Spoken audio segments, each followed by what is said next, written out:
Hello, and welcome to the Testimony Tag Team Podcast. I'm Charlie, your host, and I'm here with my beautiful wife and tag team partner, Valerie. Thank you. And hello, everyone. Despite the name, this podcast is not about professional wrestling. That's correct. It's a podcast about glorifying God through stories from the lives of his followers. We're here for real stories, conversations, and a few laughs. So let's share a metaphorical cup of coffee Or any other enjoyable beverage as we tag in our next guest.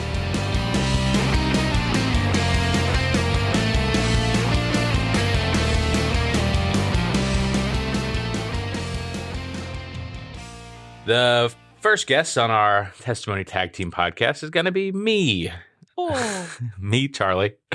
And so we decided to kind of figure this out, that one of us should be the one to give our testimony, and we decided that I would be the first one. This will give you, the audience, a chance to get to know us, and we're going to kind of figure this out as we go.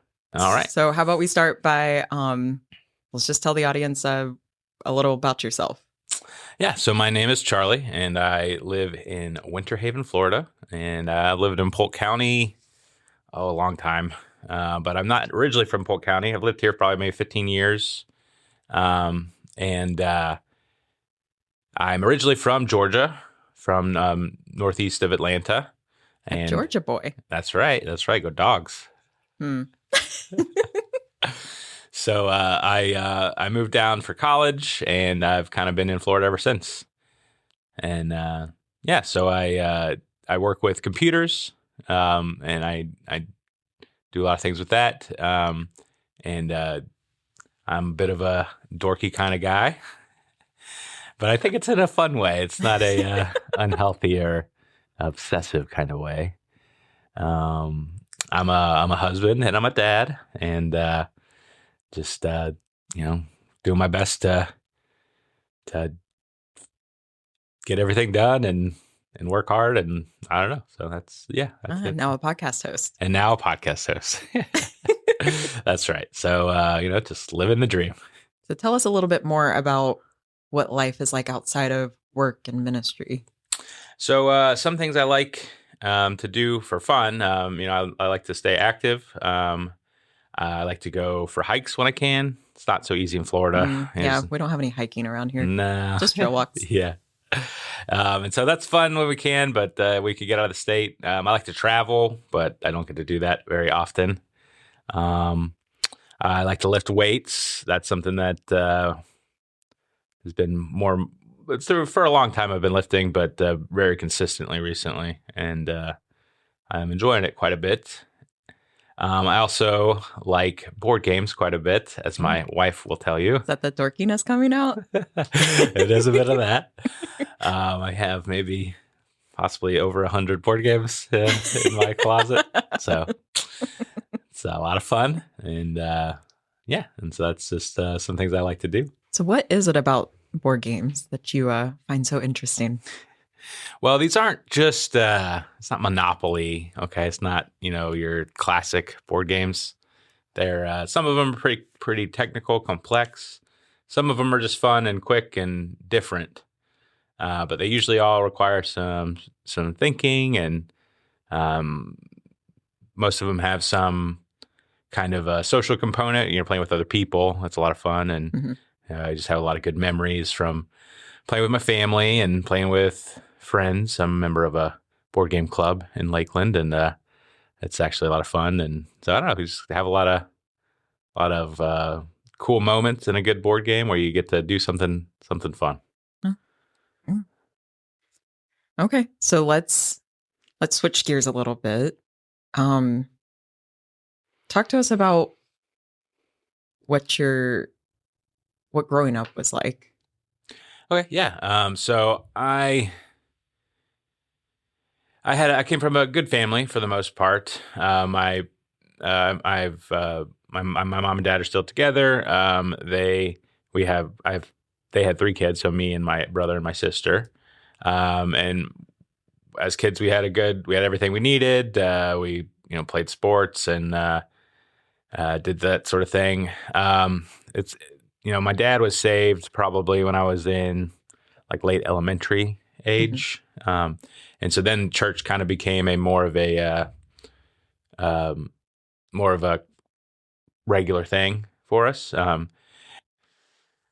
My parents didn't actually see eye to eye on faith. My mom didn't go to church with us very often, and so my dad was kind of the one who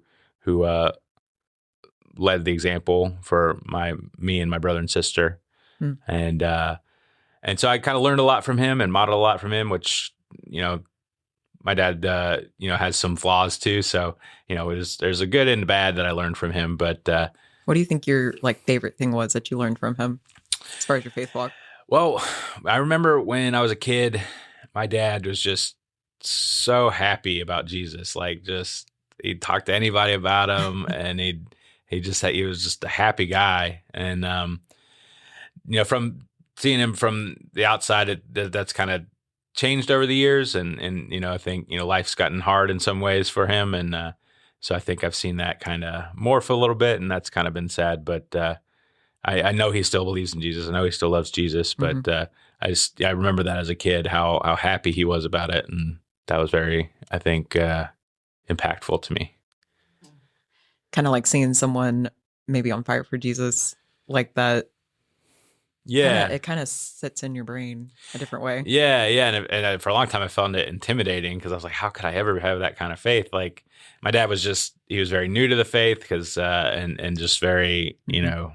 just very on fire, like you said, and so that was very cool to see and very formative, but also a little bit intimidating, I guess, Yeah. because I didn't know if I could match that faith. So, So then that was like when you were younger. hmm So then I as was you got older, how did your life evolve? well, I guess thinking about church and where I sat with that. I remember I don't remember if it was late elementary or early middle school. It's like fifth or sixth grade. I my dad had been taking us to church and talking to us about Jesus, and I just remember walking up to the front one morning on Sunday morning at the church we were going to, and um, just giving my life to Jesus. I that was a moment I felt like I was embracing the faith as my own. Um, I kind of look back at that moment sometimes, and I'm like, was that really the moment I was saved? I don't Mhm. know. And I've questioned that a lot. I don't know if it was maybe just emotion that day that led me up there, but I don't know. I've kind of back and forth over day, and I guess where I land Mhm. on it is, I do think that was the moment, and I think maybe what I expected from that was not what I experienced. Okay. What were you expecting? So maybe that my faith would just be this huge and emotional feeling all the time, and that I would be just constantly, um, you know, perfection, and I don't know, I was constant, just always in love with Jesus and never talk about Mhm. anything else, and so I guess that was maybe what I viewed faith as, and so then when I didn't live up to that, I would kind of, well, am I really saved? Oh, That kind of questioning would come up to me, and so, but I've seen differently over time that it's a process. It's not You're not saved in one moment, and that's where that's it. It's God working in you over time and progressively sanctifying you, and I know you're saved instantly, so I'm not trying to say that either. But hmm. the faith grows, the relationship grows the longer you walk in it. So it's like when you walked down to the front of the church when you were in middle school ish hmm age, that was like the starting point. You think like the initial recognition. Yeah, I do. I do think that was the moment I accepted Jesus, and that's the moment I became a Christian, and that's the moment truly did believe, and you know, so I just think that's where God met me, and I think that's kind of Yeah. the. It wasn't some lightning bolt moment though. It wasn't some. It was me coming down, and then since then it's just been a progression since then. Yeah. Do you think do you think the progression started then? Or do you think it started before you ever walked down the aisle? So like Oh. I know you didn't you're proclaiming your faith, right? At the Mm-hmm. end of the aisle, that's what you did. Mm-hmm. maybe you prayed something similar to like a sinner's prayer, and you were accepting like, okay, I need Jesus in my life. Mm-hmm.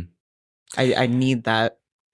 But like, do you think that was really when the growth started, or do you think it started before then? I mean, I'd have to say, no, it must have started with my dad just explaining it to me and Mm-hmm. me kind of recognizing the concept, that the idea that I am a sinner, and the idea that Jesus died on the cross for me so that he didn't have to take my punishment. I think, to some level, I understood that, and I understood I was a sinner. I was understanding that I needed grace. Mm-hmm. I don't know if I had the words for it at the time, but um, so I think, my dad pouring into me at that time before then definitely is something that influenced how I did. So yeah, I'd say maybe there was something leading me to that moment. Hmm. So yeah, I think that's definitely God working in us the entire time, isn't it? Yeah. Yeah. So then, okay, so you have your starting point then for your growth process. Where did you go from there? Were there like other people after that point that kind of influenced your faith walk? I'd say for a long time, like I said, it was my dad. We went to church, and we were plugged in some. I didn't do a ton of youth stuff. We were inconsistent with that stuff. We would go on Sunday mornings pretty regularly, but outside of joining in, outside of that, we didn't do a ton. But later in life, my brother also became part of somebody I could look to and talk to about. He's my younger brother, but Mm-hmm. he's, sometimes he's been, had, maybe more of a zeal for God that, I've kind of looked to as an example. Um, and so, yeah, my brother's been helpful in helping me to grow in faith and just, remain interested. And, um, and I'd say my wife is definitely, Oh. nowadays, has definitely helps me to, I don't know, think about things more, and she can get into discussions with me that are challenging, and so it's definitely something that's helping to grow my faith. And since then, I've had pastors now, and other groups. I'm part of Celebrate Recovery here at High Point Church, Mm-hmm. and that's I found a lot of comfort in that, and a lot of guidance, and just accountability in that group. So there's a lot of things I kind of can point to as things that have grown me throughout my time as a Christian. And yeah. What do you think, or what would you say are some of the faith lessons that you've walked through? Let's see. So I think for a lot of time, for growing up, probably my college years, I had some rebellion where I experimented with sin, and I I wanted to have the college party life, for a Mm. while there, and Did you ever wear a toga? I have worn a Ooh, I toga. didn't know that about you.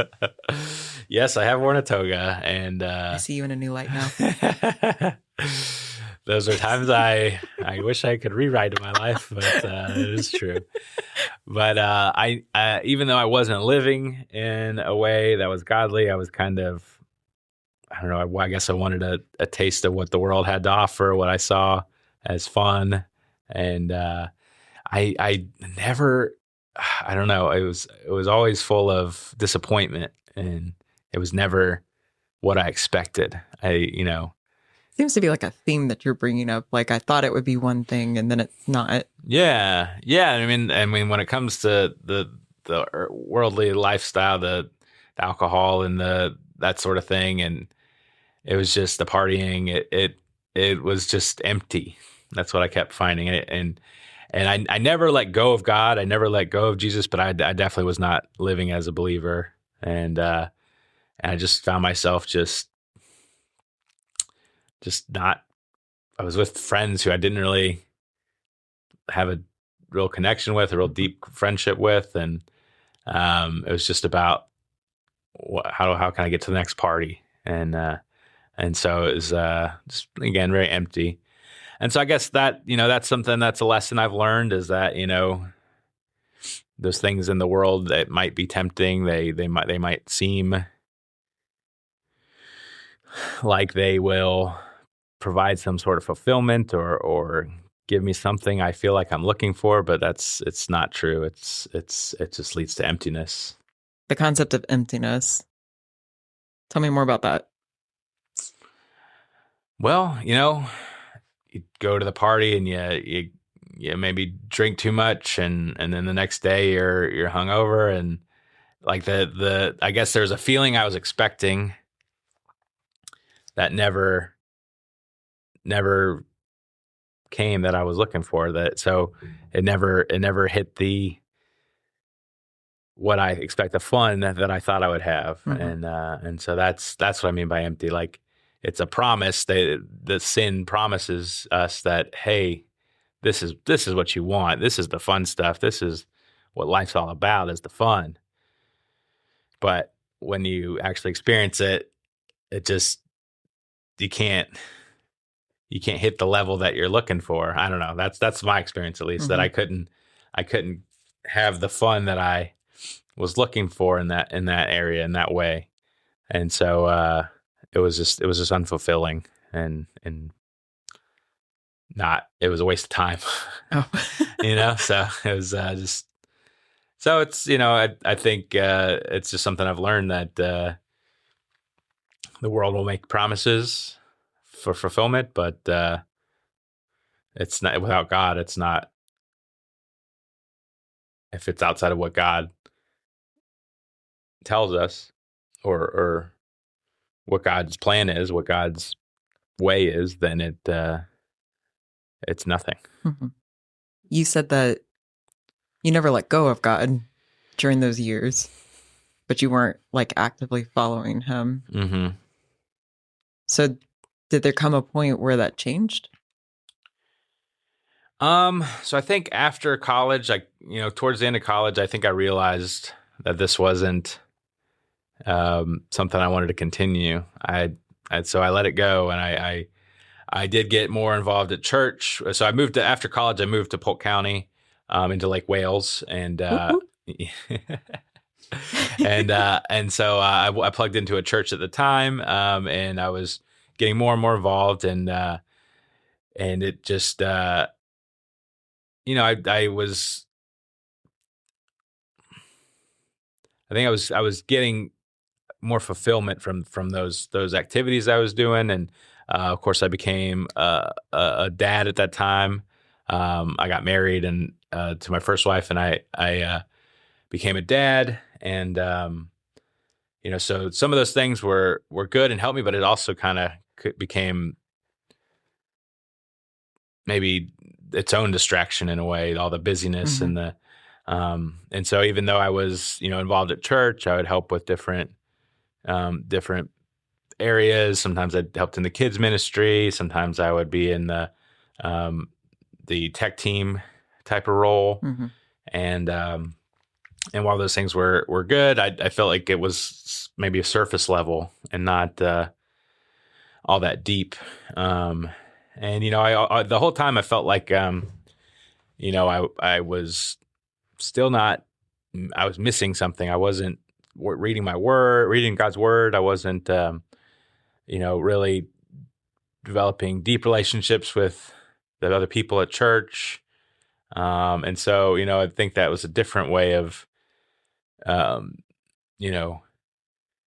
don't know. I felt like at times, again, I was a fraud, like I was just going through the motions, and so a fraud of what? Like, I felt like I was maybe putting on a show that I was a Christian, and and again, so this was again a theme that would recur, that I would question: Am I really saved? I'm not reading my Bible. Am I really saved? I'm not doing X, Y, or Z, whatever it might be. Am I really saved? I'm struggling with sin in other ways, and so for a long time, pornography was something that I struggled with, and that was something that made me feel that how could I be saved if I'm still struggling with this? And how could I, maybe I am a fraud. maybe this faith isn't real. And so I guess I had a lot of questions around that, and some doubts in those areas. And so, It seems like the doubts were more so on like, am I actually in this relationship with God versus doubts about God being real? yeah. It was always questions about myself. Am I saved? Am I doing enough to be saved? And I think, um, I don't know. I think over time I've realized that, and it's something I've heard my whole life, as it's not about works. It's not about earning salvation. There's nothing I can do Mhm. to earn God's grace. It's a free gift. And so, when I, if I sin, then I've failed to earn God's grace, or if I'm Mhm. not doing this, then I'm failed to earn God's grace. But I think as I've just grown in my faith and moved through life, and I've seen that it's not about earning it, and that's kind of that. Even though I knew that idea, I think I've kind of really more grabbed a hold of it and understood it more. That um, the things I do are not to earn salvation. The things I do, the good works I do, are to just show gratitude to God and help build His kingdom, but not for my own salvation. Hmm. Something else that I've kind of seen as I've looked back, even at times when I felt like my faith was false, even at times when I felt like I was a fraud. I see now that God has been strengthening me through that whole time. So, Like in hindsight? yeah, in hindsight, I can see, that, God's been, it hasn't been stuck. It hasn't been static. It's been growing, and it may have been two steps forward, one step back, or, over time, just kind of little by little. Mhm. But it's just been growing and growing. And so I'm grateful that God hasn't let me, drift away and let me go. He's kept me near Him and helped me to continue to come back. So it's like when you find yourself doubting in the moment, like, oh, I'm messing up again. Am I really a Christian? It's almost like that's the moment that you have to lean on God. Because then when you look in hindsight, you're like, oh, Yeah. So yeah, I mean, I was tempted at times to say, "Oh, I'm not. Why bother? I'm not really a Christian. I'm not really saved. Why do I keep trying?" But I never would fully let go of God. Even mhm, when I was sinning, I would never, you know, um, I would never, you know, abandon God. mhm, And so I'd hold on and hold on, and I think this is not my doing. It's God's doing. God was holding on to me. mhm, And I think just now looking back, I think I can see how God is strengthening me through that, and preparing me, and helping me, sanctifying me is the word for it, just making me better over time. So mhm. So even in the doubt, there was sanctification happening. I think so. Yeah. Even at times when I was really struggling, it was God building me up, and it's not pleasant to be strengthened, right? It's No, takes a lot of difficulty to gain the strength. So no. What were some of the things that God strengthened you through? You're mentioning like some struggles. so divorce. I was married before, and so I went through a divorce. And that was definitely a low time in my life. I struggled with depression, and there was another time when I didn't understand. I thought I had done what I was supposed to do, and in my marriage. And now, I'm not saying I thought I was perfect in my marriage, but I felt like I didn't deserve this to happen to me, Mhm. and I questioned God, why would you let this happen? And I checked all the boxes. I checked all the boxes, yeah, Yeah. and I thought the marriage was what it was supposed to be, and then it came to an end, and I know I had some low moments and some times when I I wanted to give up. I wanted to, um, I don't know, just crawl into a hole. I don't know, Hmm. and just. But even then, I knew. So another thing I'm thankful for is, I was tempted, to turn away from God, to turn away from church, to turn away from faith. Um, but I never did. I knew that I needed to lean into God and lean into church. And so I'm thankful that I had a lot of people around me to support me. And my family came down and they helped me through a lot of that hard times, helped me with the transition. Um, I I was able to reach out to some people here at High Point to give me counsel and guidance and that sort of thing. And I joined Celebrate Recovery, which has been a great group to help just kind of process through the divorce and help me kind of stay accountable so I don't fall back into old sins. Hmm. And so that's definitely one area where God has grown me through this hardship, through this difficulty, and He's really helped me to um, cut out things that don't help me become a better follower of Jesus or don't help me become a better husband. He's put new people in my life, like my lovely wife, Valerie, Hmm. who has just been a huge support and somebody who's helped me along the way. And I'm just so grateful that he's put her in my life. Saying And such nice things about your wife. she's really great. It's not like she's just sitting here. So, I'm just thankful that God has led me in this way. And going back to Celebrate Recovery, that was, like I said, it was something I put in place so I didn't fall back into the sin of pornography. I joined the sexual integrity group, the men's sexual integrity. And I don't know, that just helped me to resist the urge to fall back into the sin of pornography to comfort myself. Cause I that was definitely a temptation to, hey, I'm divorced. It's okay. I can justify this. I'm not married, so it's okay to do this, and it kind of felt like, why bother? But thankfully I was able to resist that. And What do you think the main thing was keeping you out of going and crawling in the hole? Because when it just seems like a human theme is when we do something quote unquote bad or we feel bad or whatever the thing is, we want to separate ourselves from everyone. We try to hide from God. We try to hide from other people. We kind of shove it under the covers and like, I don't want to show anybody this stuff. And you were saying like, I knew it would be wrong to do that, but was there something particular that kept you from going to the hole and had you running towards people that you know God had put in your life?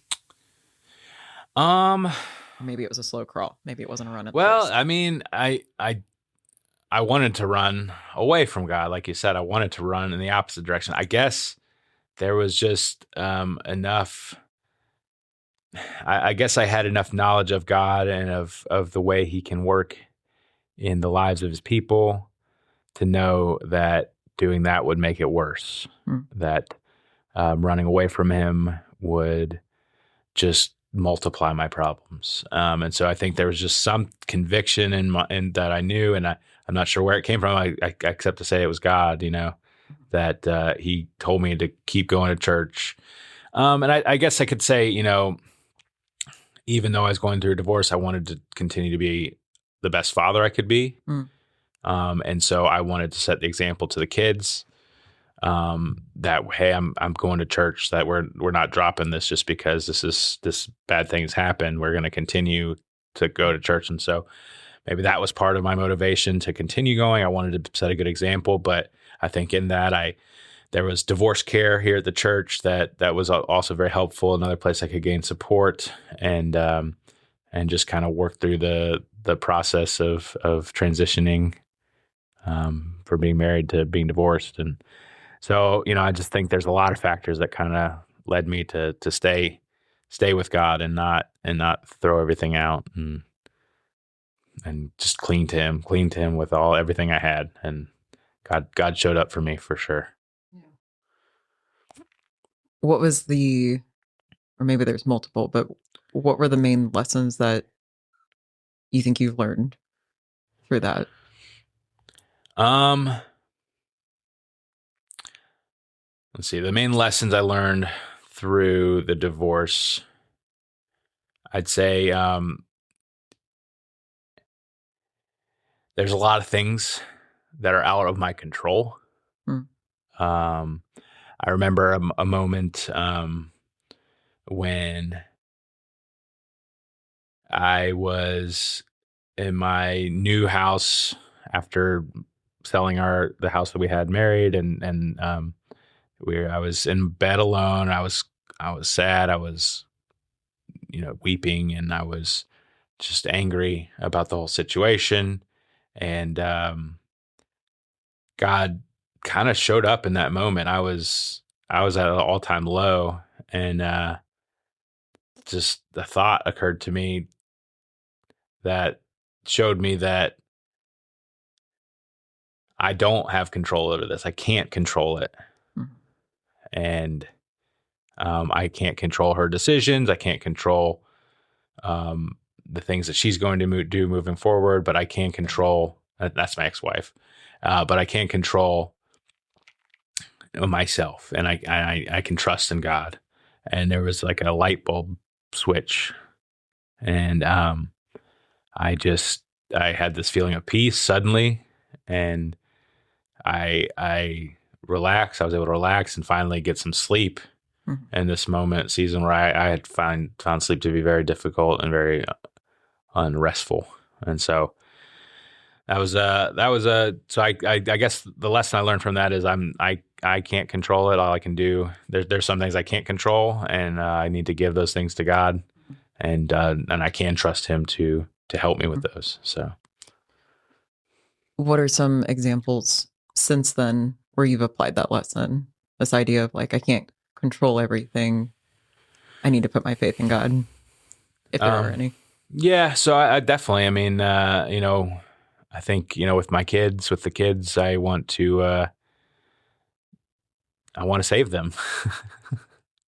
I want them to, I just want them to know Jesus, and I want them to have a relationship with him. And, I want to know that they're, they're safe. And I know that they're, um, going to know God's grace. But, ultimately that's something I can't control. And I'm going to have to trust God that he can save them, and he loves them more than I do. Um, I also apply this in my new marriage.